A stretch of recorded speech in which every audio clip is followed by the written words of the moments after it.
우리가 지금 하고 있는 것은 우리가 성령이 어떤 분이신가에 대한 것을 우리가 쭉 보면서 성령은 삼위일체성 성령이시다. 그래서 아버지의 성령, 아들의 성령, 보혜사 성령 이런 말씀과 더불어서 그 성령은 쉬고 있는 분이 아니고 일하시는 분이시다. 그래서 사역의 성령에 대해서 쭉 말씀을 그동안 우리는 나눠왔습니다. 그리고 이제 우리가 이 나누는 과정 속에 무엇이 있는가? 마지막 우리가 자유, 해방 이것이 이루어지기 위해서는 하늘 세계에도 무엇이 작용하느냐? 법이라고 하는 것이 작용한다 하는 것입니다. 법이 작용하는 세계이기 때문에 하나님께서도 법을 통해서 모든 문제를 처리하시는데 이 법을 이야기할 때 우리는 세 가지를 이야기했습니다. 하나는 하나님의 법, 또 하나는 그리스도의 법, 또 하나는 성령의 법. 자, 그러면 이 법이라고 할 때 그 법은 무엇이냐? 앞에 율자가 붙은 거였습니다. 율법에서 하나를 뗀, 율자를 뗀, 다시 말하면 하나님의 율법, 그리스도의 율법, 성령의 율법에서 율을 빼고 줄임말이죠. 그러니까 하나님의 법률을 줄인 것이 하나님의 법이고 그리스도의 율법을 줄인 것을 그리스도의 법이라고 하고 성령의 율법에 대해서 줄인 것을 성령의 법이라고 한다. 그러면 이런 법에 의하여 성경도 이루어져 가고 있는데 하나님은 이 법에 의하여 우리의 구원 문제를 하나님은 해결해 나가신다 하는 겁니다. 그럴 때 하나님의 법, 그럴 때 결국은 하나님의 율법인데요. 이 하나님의 율법이라고 하는 것이 어떤 것이냐? 우리 율법에 대해서 지난 시간에 율법의 본질이라고 하는 것이 있었는데요. 율법의 본질은 무엇입니까? 율법은 거룩한 것이다. 그리고 율법은 의로운 것이다. 그리고 율법은 선한 것이다. 그래서 우리가 율법은 신령한 줄 알거니와 그럽니다.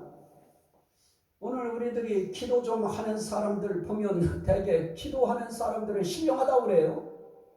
그리고 기도를 하면서 하나님이 주신 예언은사 같은 또는 투시은사 같은 것이 그에게 임하여 작용할 때 그런 사람들을 신령하다 이야기하는데 하늘 세계, 영적 하나님 세계의 신령함은 그런 것이 아닙니다. 거룩한 자, 의로운 자, 선한 자. 그런데 거룩하면서 의롭고 의로우면서 선한 그것을 뭐라고 하느냐? 신령하다. 그런데 이 세상 그 어디에 신령한 자가 있을 수 있습니까? 거룩하며 의로우시고 의로우시면서 선한 그분은 우주 온 상천하지에 그런 분은 딱 한 분 있어요. 삼위일체 하나님. 따라합시다. 하나님만 거룩하시고 하나님만 의로우시고 하나님만 선하셔요. 그래서 그분만 신령하신 분이에요. 그런데 사람들이 신령하다고 하는 것을 아무데나 갖다 붙이고요. 조금 기도하는 사람들, 그런 사람들을 통해서 뭔가 나타나고 일어나면 그걸 신령한 것으로 생각하는데 영의 세계의 신령함은 그런 것 가지고 이야기하는 것이 아닙니다.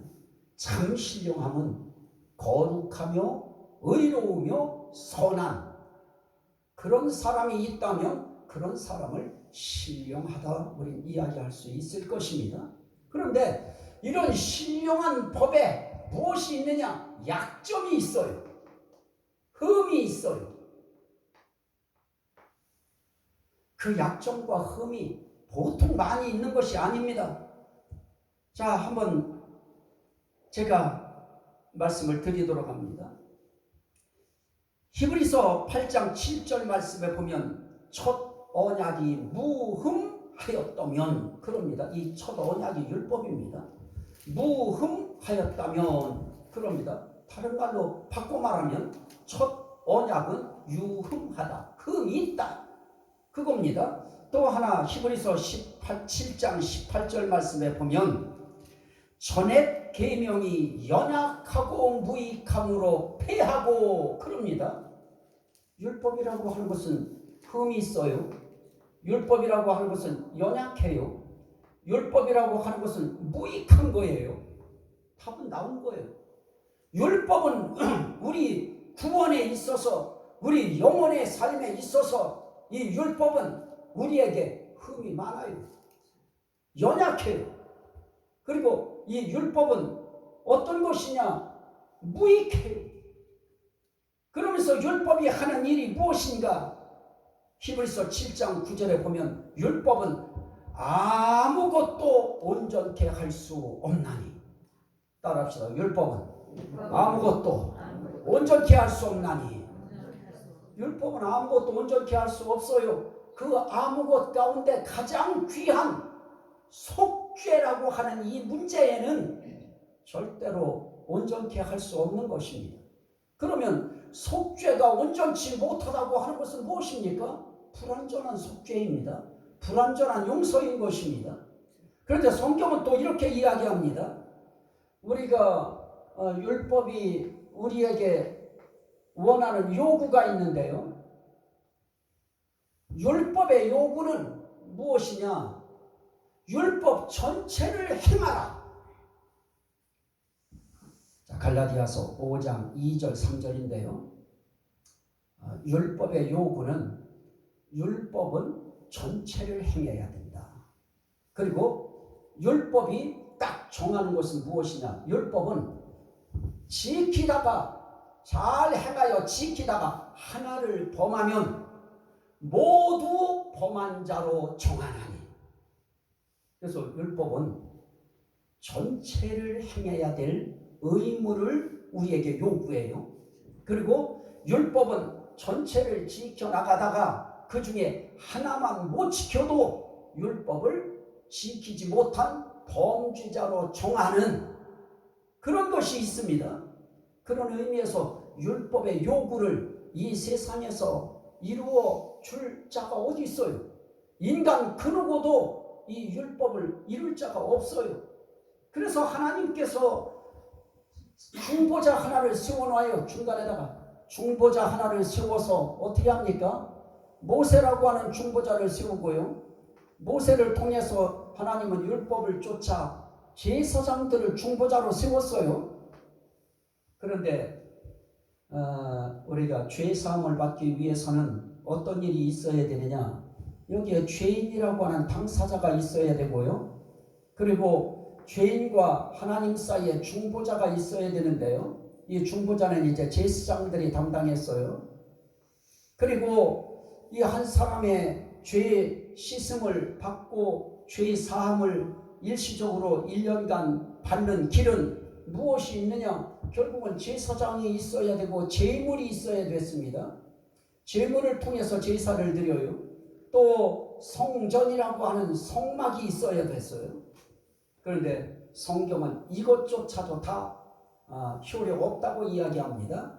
자, 그 부분에 하나 히브리서 10장 8절에 보면 얼마나 율법이 연약하고 흠이 있고 약한 것인지 율법에 따라 드리는 제사와 예물과 번제와 속죄자는 원치도 아니하시고 기뻐하시도 아니하신다. 그래요.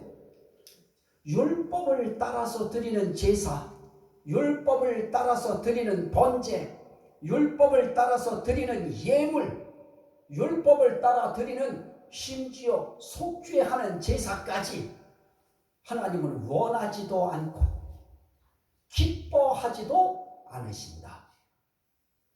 이 말씀 앞에 우리는 율법의 연약함, 율법의 약함을 우리는 그냥 느낄 수밖에 없어요. 아니, 하나님이 싫다는데요. 하나님이 그거 원하지 않는다는데요. 율법 주시고 나서 율법 따라서 제사 드리고 율법 따라 번제 드리고 율법 따라 예물 드리고 헌금 드리고 율법 따라 속죄 제사 드리고 이런 행태까지도 하나님은 원하시지 않고요. 그런 거 기뻐하시지도 않는다고 딱 잘라 말씀하시는 것입니다. 그러면 하나님 참 희한하신 분이다. 성격도 참 괴팍하신 분이다. 이렇게 생각할지 모르지만은 하나님은 우리 인간의 모든 것을 다 알고 계셔요. 그래서 우리가 율법 따라 드린다고 해도 정말 율법 따라 드리는 것이 아니고 형식적으로 율법 따라 드려요. 보이기 위해서 드려요. 진심으로 드리는 것도 아니고 보이기 위해서 형식 따라서 어쩔 수 없이 드리는 그 행태를 하나님이 아시고 그런 거 원하지 않는 것입니다. 그런 거 기뻐하지도 않으셔요. 또 히브리서 10장 11절 말씀에 보면 이렇게 말씀해요. 율법으로 세운 제사장의 제사 섬김은 죄를 없게 하지 못하나니 섬기는 자로 하여금 무엇을 합니까? 율법으로 세운 제사장의 섬기는 것은 결국 우리에게 무엇을 하지 못하느냐? 죄를 없게 하지 못한다.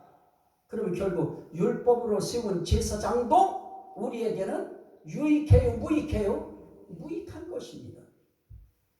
우리에게 효력이 없는 것입니다. 또 성경은 이렇게 이야기합니다. 히브리서 7장 28절에 율법은 약점 가진 사람들을 제사장으로 세웠거니와 이미 약점 가진 사람들을 제사장으로 세웠으니 약점 가진 제사장이 약점 가진 백성의 죄를 속하려고 율법 붙들고 아무리 제사를 드려봐도 이미 당사자 자신이 하나님 앞에 약점이 있는데 그 사람 자신이 약점이 있으면 그건 10번이라도 다시 가서 그 약점을 해결하고 하나님 앞에 와서 속죄제를 드리는 중보자가 되어야 되는 것이기 때문에 어차피 하나님은 약점 가진 제사장을 하나님은 사람을 제사장으로 세웠으니 그런 약점 가진 제사장을 통하여 제사 드리고 번제 드리고 예물 드리고 속죄제 드려봐야 하나님이 보실 땐 그건 기뻐하실 수 있는 일이 아니다 하는 것입니다. 자, 또 하나의 말씀을 히브리서 9장 9절에 보면 율법에 의해 세운 첫 장막을 의지하여 드리는 예물과 제사는 양심상으로 온전케 할 수 없나니. 자, 보십시오. 하나는 율법으로 세운 제사장 이거 유익하지 않아요? 이제 율법을 따라 세운 성막이라고 하는 장막, 이 장막을 통해서 우리가 하나님을 섬기려고 해도 그 장막의 섬김이 양심을 온전케 할 수 없는 것입니다. 일단 우리 양심을 온전하게 할 수 있는 그런 성막이 되고 장막이 되고 성소가 되고 성전이 돼야 되는데 그 효력이 없어요. 그러면 성전이라고 하는 이 장막도 우리한테 유익해요? 무익해요? 무익한 것입니다. 그러면 제사장이라고 하는 제사장이 약점이 있지요. 성막도 우리 양심을 유익하게 할 수 없지요. 완전하게 못하지요. 그러면 제물은 무엇입니까? 아무리 번제라고 하는 번제를 드리고 제물을 드려도 소용이 없는 것입니다. 그래서 성경은 히브리서 10장 1절에 이렇게 말합니다. 율법은 장차 오는 좋은 일의 그림자이므로 나오는 자를 언제든지 온전케 할 수 없다. 자, 그러면 결국은 무엇입니까? 이 율법을 통하여 제사장을 세우고 제물을 드리고 성소를 세워서 그곳에서 하나님 앞에 속죄 제사를 드리는 이 모든 것들을 통하여는 무엇을 할 수 없느냐? 하나님 앞에 나오는 자들을 온전케 할 수 없다. 그 앞에 뭐가 붙어요? 언제든지 온전케 할 수 없어요. 그러면 율법을 통해서 우리가 죄사함 받는 길은 가능할까요? 불가능할까요? 불가능하지요. 왜냐? 질성도 약점 가진 사람인데 약점 가진 사람이 뭘 중보자 역할을 해요? 제물도 율법 따라 드리는 제물은 하나님 기쁘게 할 수 없어요. 장막, 성막, 성소, 성전, 성소라고 하는 이것도 하나님 앞에 율법 따라 드려지는 이 성소는 결국은 유익함이 없다, 무익한 것이다, 이런 겁니다. 그러면 이렇게 로마서 2장 12절에 보면 이렇게 말해요. 율법 없이 범죄한 자는 율법 없이 망하고, 율법이 있고 범죄한 자는 율법으로 말미암아 심판을 받으리라. 자, 율법 없이 어떤 사람들은 세종대왕 같은 사람, 이순신 같은 사람들 죽었는데 지옥 가나요? 천국 가나요? 율법 없이 하나님 앞에서 살다 간 사람들은 율법 없이 그냥 망해버려요. 그러면 어떻게 돼요? 다 지옥 가는 거예요. 율법이 들어왔어요. 율법이 있고 범죄했어요. 그러면 율법으로 심판을 받아요. 그런데 율법을 통해서는, 율법은 지키다가, 야고보서에 말씀한 것처럼 지키다가 그 중에 하나만 범해도 모두 범한 자로 정하기 때문에 율법은 우리가 지킬 수 있나요? 없나요? 없는 겁니다. 그래서 이런 일에 인간은 율법의 요구를 들어줄 자가 이 세상에 아무도 없기 때문에 이 일은 누가 해야 되느냐? 하나님 당사자가 하셔야 되는 것입니다. 그러면 하나님 당사자가 이 일을 하기 위해서는 어떻게 해야 되느냐? 그냥은 안 돼요. 율법을 따라서 짐승 아무리 들여봐야 소용없어요. 그거 가지고는 안 돼요. 불완전해요. 그거 가지고는 결코 될 수가 없는 것입니다. 그래서 그 요구를 오늘 보십시오. 8장, 로마서 8장 한번 보셔요. 3절, 율법이 육신으로 말미암아 연약하여 할 수 없는 그것을, 율법 자체도 연약해요. 율법의 이 효능, 능력이라고 하는 것이 한계가 있어요. 율법이 육신으로 말미암아 연약하여 할 수 없는 그것을, 율법도 육신이 연약한 인간을 온전한 인간이 되도록 율법은 못해요. 그런데 누구는 하여? 그것을 하나님은 하시나요? 하나님이 하실 때 어떻게 하시나요?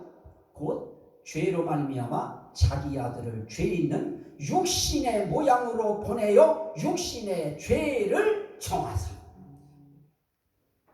자, 죄 없는 예수 그리스도 독생자, 그에게 어떻게 해요? 그를 죄 있는 육신의 모양으로 세상에 보내요. 인간의 모습으로 태어나는 그 자체가 죄 있는 모양으로, 육신의 모양으로 이 세상에 왔다고 하는 것은 결국은 뭐이냐? 죄 있는 육신의 모양이다. 그래서 죄 있는 육신의 모양으로 인간으로 태어나서 이 세상에 오신 것입니다. 오신 그에게 하나님께서 무엇을 하시느냐? 그 육신의 죄를 딱 정해서 네가 죄인이다. 네가 재물이다. 네가 성막이다. 네가 제사장이다. 라고 하는 전체를 그에게 엮어서 그 육신에 무엇을 법적으로 선고했느냐? 네가 죄다.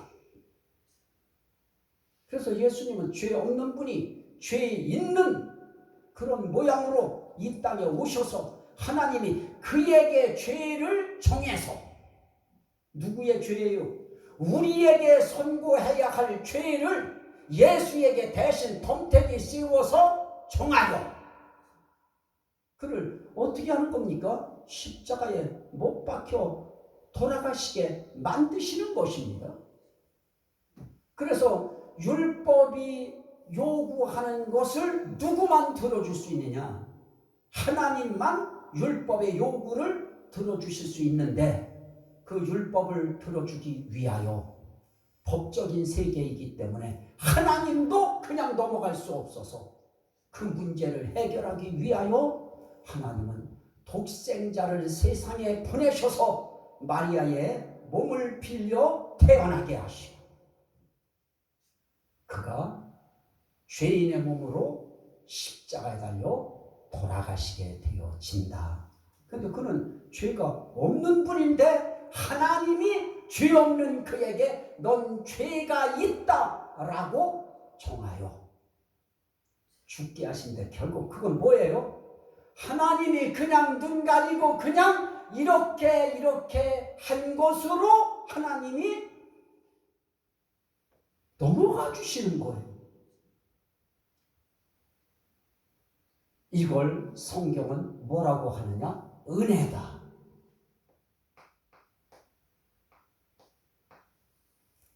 율법이 육신이 연약하여 온전케 할 수 없는 그것을 하나님은 하시나. 그래서 율법의 요구를 들어줄 수 있는 분은 누구밖에 없느냐? 하나님밖에 없어요. 그런데 율법의 요구가 뭐예요? 하나님의 요구잖아요. 그 율법의 요구가 하나님의 요구였잖아요. 그 하나님의 요구를 하나님이 들어주는 거예요. 그걸 뭐라고 한다고요? 은혜. 그래서 우리의 구원이라고 하는 구원 그거 하나를 위하여 하나님 나라 세계의 법이 작용을 했다. 그 율법이라고 하는 법률이 작용한 그 율법의 문제를 하나님이 법적으로 해결하시는데 법적으로 해결하시는 그 과정 속에 하나님의 은혜라고 하는 은혜가 역사했는데 그것이 뭐냐? 하나님의 의라. 신학교에서도 어려운 거를 여기서 하려니까 어렵겠죠? 하나님의 의. 또 요 하나님의 의를 뭐라고 하느냐? 성경은 또 이렇게 이야기해요. 요 하나님의 의는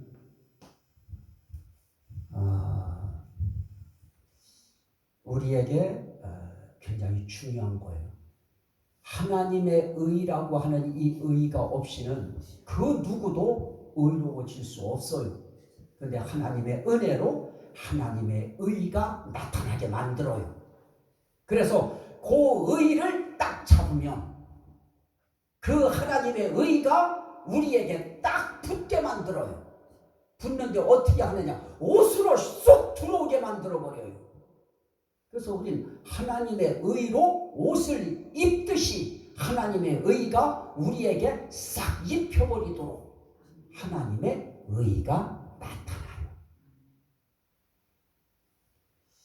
그 하나님의 의를 성경은 또 다른 말로 이렇게 이야기해요. 이것은 성령의 약속이다.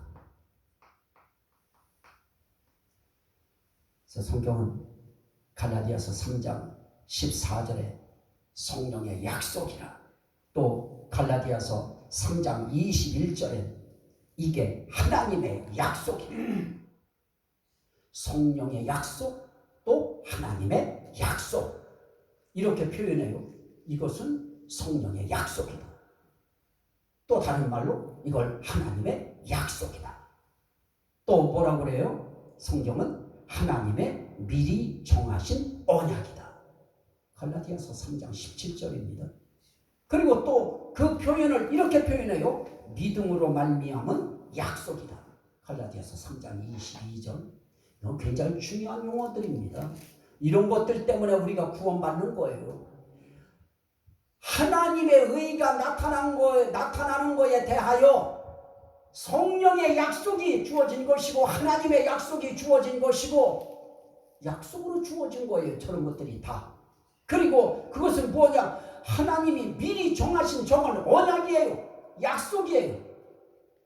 그리고 또 그걸 뭐라고 하느냐? 그 약속은 22절에 믿음으로 말미암은 약속이다. 결국 우리에게 이 하나님의 의라고 하는, 하나님이 성령으로 약속하시고 하나님이 약속하시고 하나님이 미리 정하신 말씀의 약속은 무엇으로 우리에게 주어진 약속이냐? 믿음으로 말미암은 약속이다. 결국 그 약속에 우리의 믿음만 붙으면 그 하나님의 의가 우리에게 입혀져서 우리는 의롭다 하심을 얻습니다. 그러면 이 약속들을 믿는 믿음을 누가 먼저 시행했느냐? 아브라함이 먼저 시행했다. 그런 약속을 받고 그 약속이 이루어질 것 같지 아니한 상황 속에서도 그 약속을 의심하지 않고 믿고 믿어서 하나님 앞에 그 믿음을 의로 인침받았다. 이거는 아브라함에게만 준 것이 아니요 그의 자손에게도 주려 함이라. 그 자손 가운데 누가 있느냐? 유대인만 있는 것이 아니고 이방인도 있다. 그래서 누구든지 그 약속을 믿으면 그는 유업을 약속으로 받는다. 그 유업 가운데 기초가 하나님의 의를 입는 유업입니다. 그것을 입어야 그 나라에 들어가서 영생불사할 수 있는 이런 복된 삶을 우리가 누리게 되는 거지요. 어렵지만 자, 한 가지 정리하면 이겁니다. 율법은 좋은 거예요. 선한 거예요. 의로운 거예요. 거룩한 거예요. 왜냐? 하나님이 거룩하고 하나님이 의롭고 하나님이 선한 분이시기 때문에 그분에게서 나온 이런 법은 선한 겁니다. 의로운 겁니다. 거룩한 겁니다. 신령한 법입니다. 문제는 육신 가진 인간이 그 전체를 행할 수 없으므로 거기서 문제가 되는 것입니다. 그런데 이 율법은 처음부터 지키게 하려고 하는 것이 아니고 죄를 깨닫게 만들어서, 율법은 죄를 깨닫게 함이니라 그래요. 죄를 깨닫게 만들어서, 율법이 없었다면 탐심이 뭔지도 몰랐고 거짓이 뭔지도 몰랐고 우리는 몰랐을 것인데 율법을 통하여 죄가 됐다고 하는 걸 깨달아요. 그러면 죄를 깨닫는 순간 어떻게 합니까? 죄의 삭은 사망이요 그 후에는 심판이 있으리니, 이게 법이에요. 그러면 그 법 앞에서 어떻게 될까요? 울어야지요. 나는 이런 죄를 가지고 내가 어떻게 구원받을 수 있겠어요? 나는 어떻게 해야 되나요? 나는 구원받고 싶어요. 하나님 나라에 가고 싶어요. 난 어쩌면 좋아요. 하고 자기의 죄 문제를 붙들고 죄 사함 받을 수 있는 그 길을 모색하면서 하나님 앞에 자신의 잘못을 고백하고 저 좀 살 길을 열어주세요.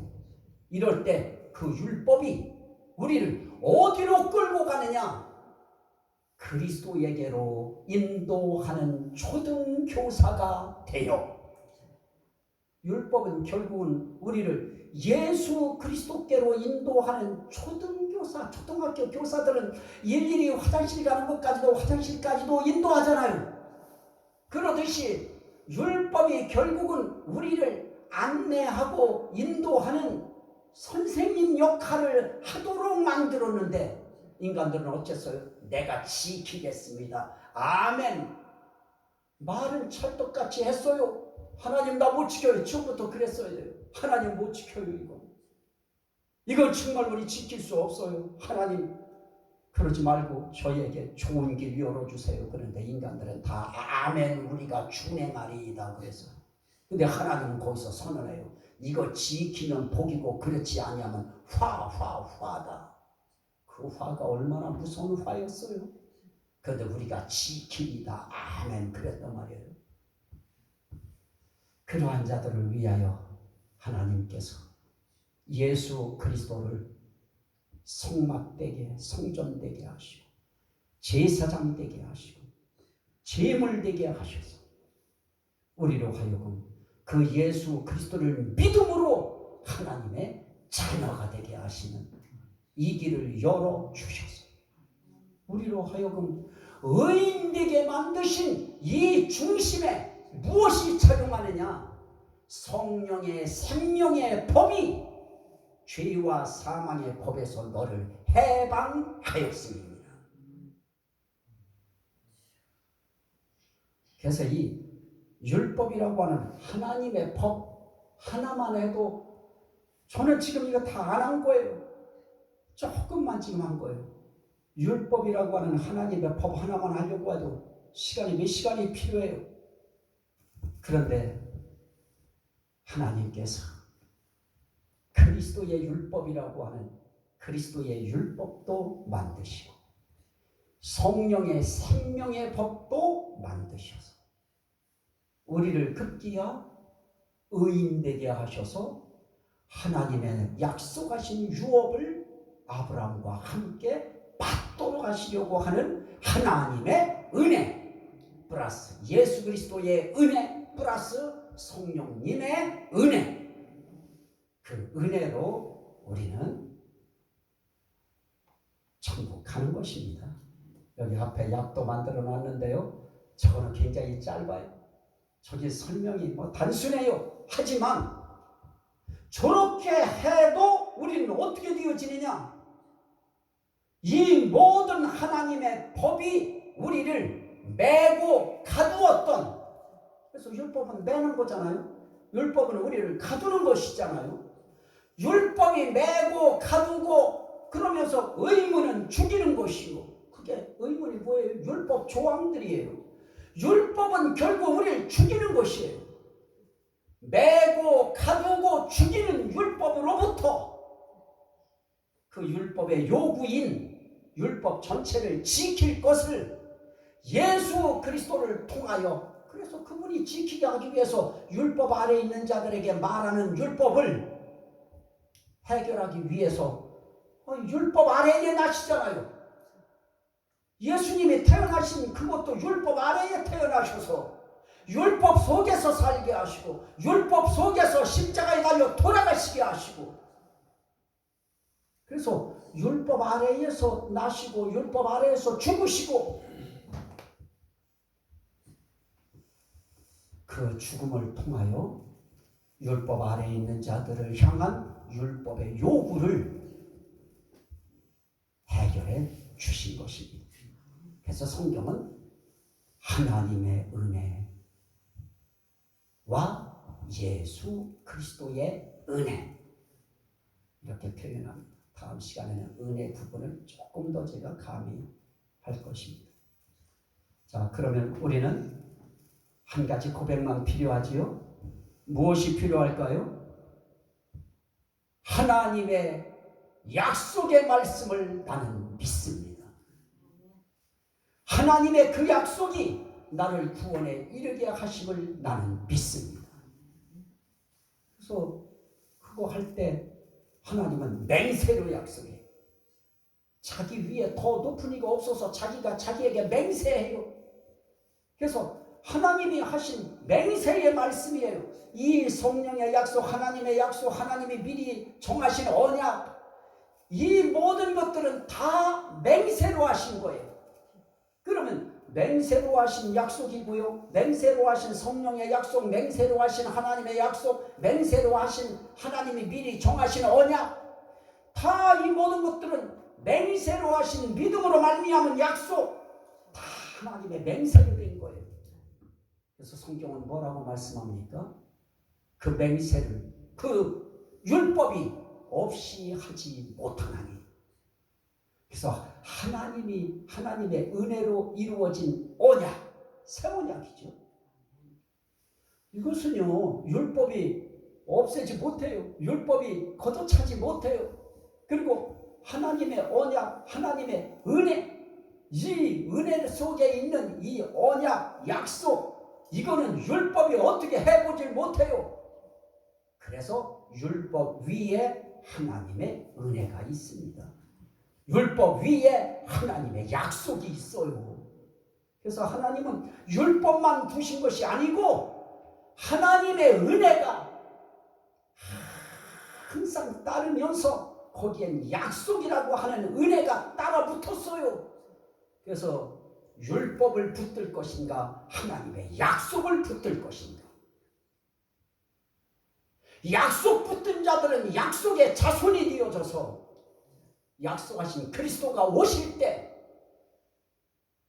율법은 그리스도가 약속하신 자손이 오시기까지 있는 것이고, 그래서 율법의 마침이 누가 되시느냐? 예수 그리스도가 되주시는 것입니다.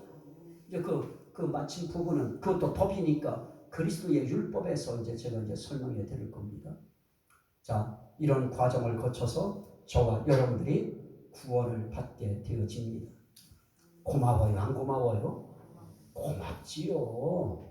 그것 때문에 우리는 하나님 앞에 감사해서 가자.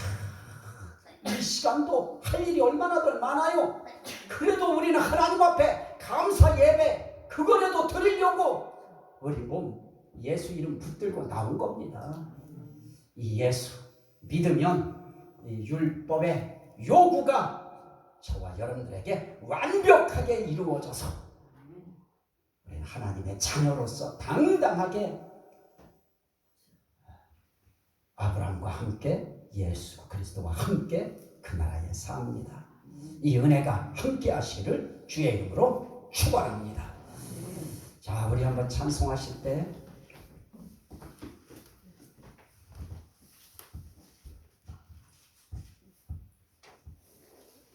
하나님의 약속하신 말씀 위에서